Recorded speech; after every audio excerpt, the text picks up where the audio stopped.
महिला की फरियाद न सुनने पर एसडीएम मौरानीपुर की गाड़ी पर मारे पत्थर।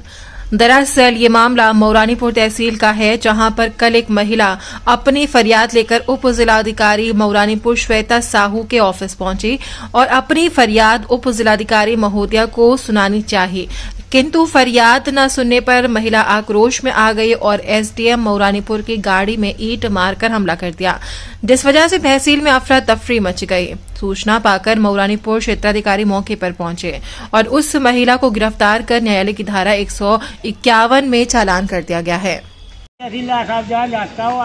तुम्हारी उनकी तबीयत खराब है